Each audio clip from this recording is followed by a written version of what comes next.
Allez, c'est parti pour cette 17e et dernière journée des matchs allés. Alors, écoutez, je vais faire ce que je peux, avec le peu que j'ai pu voir de certains matchs, comme Nice-Lens, dont j'ai pas vu grand-chose, mais qui a, semble-t-il, été un match assez équilibré et plutôt ouvert, et qui a basculé avec l'entrée en jeu de Terence Moffi, qui a marqué 2 buts, dont un penalty. Et en tout cas, c'est une belle victoire pour Nice, qui a bien réagi après son échec cinglant au Havre et qui termine donc ses matchs allés à une super 2e place. Marseille, alors d'habitude Marseille c'est une très bonne première mi-temps, une très mauvaise deuxième. Là, ça a été plus cyclique. Il y a eu des très bons moments et des très mauvais. Les Marseillais ont été menés très rapidement par un but de la tête de Fayed au 2e poteau sur un corner de Savanier détourné par Estève. Et finalement, c'est aussi de la tête sur coup de pied arrêté que Verretou a égalisé. Mais bon, à l'arrivée, c'est pas un match nul qui arrange les deux équipes qui chacune dans leur genre ont besoin de points. Et c'est quand même un match globalement décevant pour les Marseillais. Reims a battu petitement sur un très joli but de Nakamura, une équipe du Havre qui a été loin de renouveler sa performance contre Nice. Voilà, c'est ça. Même quand Reims domine nettement un match, ils ont quand même vraiment du mal à concrétiser. Et en plus, mois de janvier s'annonce quand même très très compliqué pour les Rémois, avec 7 joueurs qui vont être concernés à la fois par la CAN et par la Coupe d'Asie. Rennes a bien longtemps cru continuer sa descente aux enfers à Clermont, en étant mené dès la 4e minute par un but de Nicholson qui marque à 4 contre 1 dans la surface rennaise. Rennaise. Une action assez incompréhensible qui en dit long sur les difficultés défensives bretonnes depuis de longues semaines. Et puis Désiré Doué, qui songeait à partir parce qu'il n'avait pas de temps de jeu, a changé le cours du match en 2e période, d'abord en provoquant l'égalisation de Kalimuendo, qui n'avait pas marqué depuis la mort de Georges Pompidou, puis en marquant un but en solitaire assez exceptionnel, avec un tir sans angle du pied droit, avant que Ludovic Blas ne donne à la victoire rennaise des proportions plus confortables grâce à un penalty.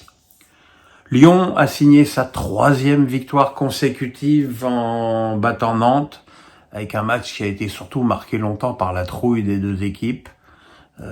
Cherki a fait une très belle action et a donné le ballon à Lacazette qui a marqué dans le but vide. Mais voilà, bon, c'est un match entre deux équipes mal classées et qui ont quand même sur ce match montré qu'elles étaient bien à leur place. Brest continue sa première partie de saison exceptionnelle. Ils ont atomisé une équipe de Lorient où je serais quand même très étonné qu'il n'y ait pas de grands changements pendant cette trêve hivernale. Je vois difficilement comment Régis Lebris peut continuer à être sur le banc de cette équipe, puisque Brest a gagné 4-0 et qu'il y avait 4-0 à la mi-temps avec un quadruplé de Kamori Doumbia, dont un premier but sublime. Et face à une équipe de Lorient peut-être encore plus amorphe que contre Strasbourg dimanche dernier, et c'est vraiment un problème important que les Lorientais, qui sont maintenant derniers de la Ligue 1 avec je vérifie ça parce que si je me dis des conneries je vais me faire taper sur les doigts, donc je vérifie le classement. Non, ils ne sont pas derniers, ils ont 1 point d'avance sur Clermont est encore dernier. Voilà, donc j'ai encore dit une bêtise. Enfin, j'ai failli dire une bêtise. Strasbourg a signé sa 3e victoire consécutive contre Lille, avec le fameux adage qui dit que le match d'après, un bon résultat contre le PSG est toujours très difficile. Et ça s'est confirmé pour les Lillois qui ont ouvert le score sur un but de Silla contre son camp, qui a lobé Bessel sur un centre de Zegrova. Et ce but concrétisait un début de match totalement à l'avantage des Lillois face à des Strasbourgeois très timorés jusqu'aux 10 dernières minutes de la première période, où là ils ont commencé à...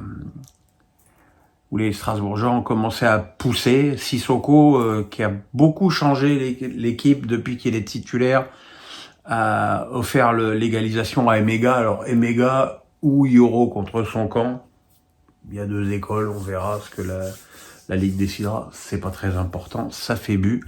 Et en deuxième période, eh bien, les Strasbourgeois, et surtout ce qu'il y a d'assez étonnant, c'est le milieu strasbourgeois qui apparaissait depuis le début de la saison comme l'immense point faible de cette équipe. Eh ben, le milieu strasbourgeois a mangé le milieu lillois, et c'est Mwanga qui a marqué le but de la victoire des Alsaciens, qui se retrouvent donc 9e dans la première partie du classement. T'as qu'à te gratter pendant que papa parle, toi.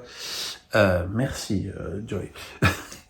Et c'est une très belle performance et qui me fait bien plaisir après les nombreuses insultes assez scandaleuses que j'ai pu lire sur Patrick Vieira, jusqu'à il y a encore 3 matchs, mais bon, vous savez, même les cons changent d'avis. Monaco, grâce à un doublé du revenant Wissam Ben Yedder, l'a emporté à Toulouse. Toulouse qui avait pourtant ouvert le score par une tête lobée de Magri. Et puis Ben Yedder a marqué 2 buts, dont un sur penalty. Après, Golovin a été expulsé. Et à partir de l'expulsion du Russe, les Toulousains ont vraiment largement dominé la partie, mais sans réussir à marquer. Parce que c'est vrai que Toulouse marque quand même très très peu dans ce championnat, et Toulouse qui commence à être lui aussi dans une situation inquiétante, et il se pourrait là aussi que Comolli, qui n'est pas connu pour être quelqu'un d'une grande patience, change beaucoup de choses pendant cette trêve hivernale.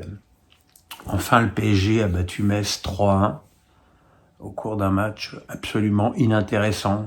Il y avait 0-0 à la mi-temps avec 80% de possession de balle pour le PSG. J'ai cru revoir la caricature de l'équipe d'Espagne de Luis Enrique à la Coupe du Monde au Qatar.